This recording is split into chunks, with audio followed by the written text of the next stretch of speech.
Okay, just to recap what we've learned about the unit circle so far is that if we draw a triangle within the unit circle like this one, and if we also mark that angle in there, so we've got an angle in here, then the opposite side of this triangle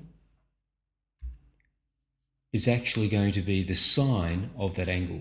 So when you push the sine button in your calculator, what it's giving you is the length of the opposite side of this triangle inside the unit circle. And if you push the cosine button, the cos button, then it will give you the adjacent side.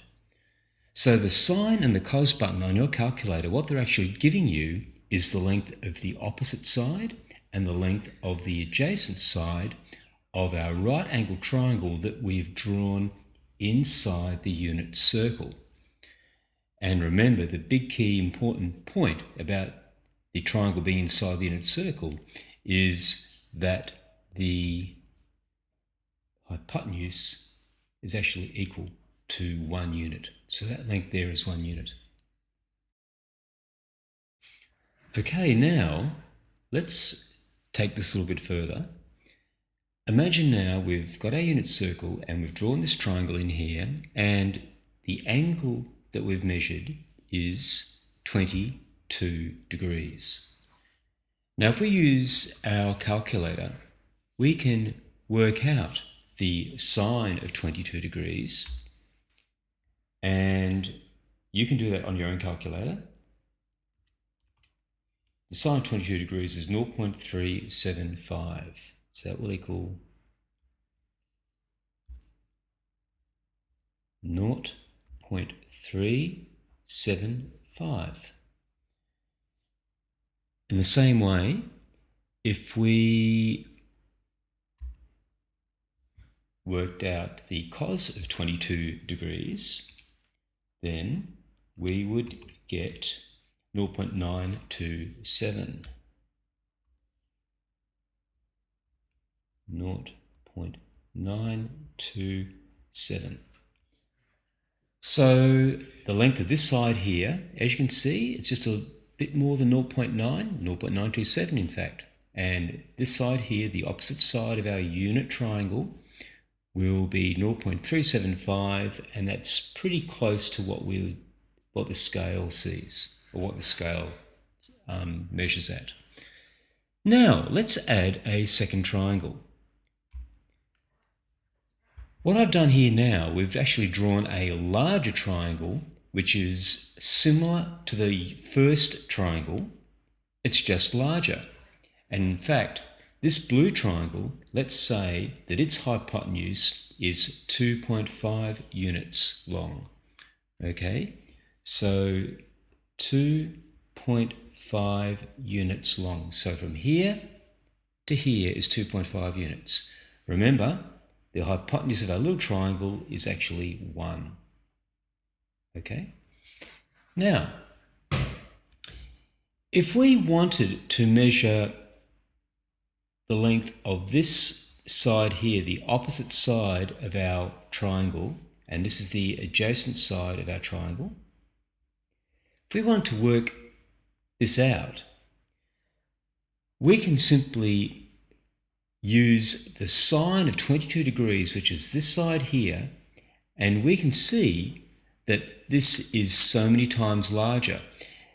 And because the hypotenuse is 2.5 and the original triangle is 1, this is telling us that this large triangle is 2.5 times larger than the original triangle, which means that our opposite side, this side here, will be 2.5 times larger than this side here.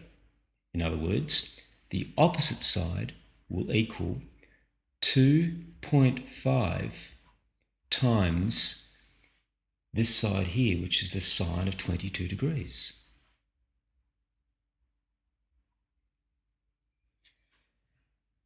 And in the same way, this adjacent side here, this side here, will be 2.5 times longer than this smaller adjacent in our unit triangle. So in other words, the adjacent will equal 2.5 times the cos of 22 degrees. And if we work these out, this one here, the opposite length will be 2.5 times the sine of 22 degrees, and that will actually equal 2.5 times 0.375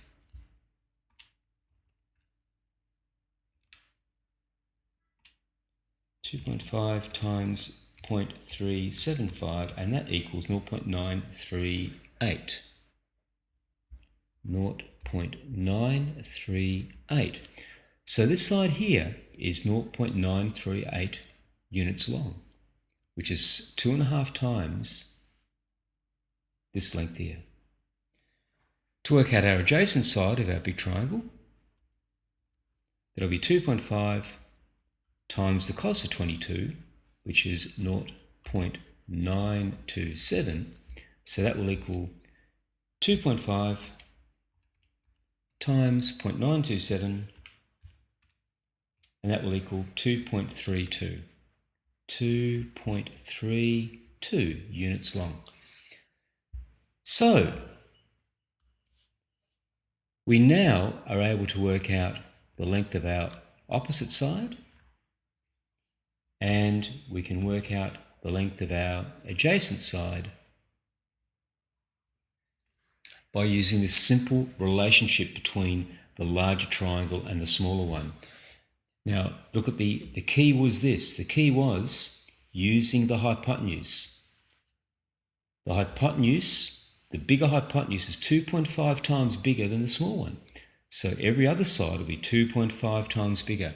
So the general rule is to find out the opposite side of our large triangle, the opposite side, it will equal the length of our hypotenuse, in this case 2.5, so it'll be the hypotenuse h multiplied by the sine of the angle. So the opposite side of our large triangle will be the hypotenuse times the sine of the angle. On the other hand, to work out the adjacent, as we can see, it will be this magnification factor, which is 2.5, which is the length of the hypotenuse, multiplied by not the sine, but the cos of the angle. So they are the two very first trigonometric formulas that we will use in solving triangular problems. We can just probably simplify those a little bit more. So the length of the opposite will equal h times the sine of the angle, and the adjacent will equal h times the cos of the angle. And there we have it.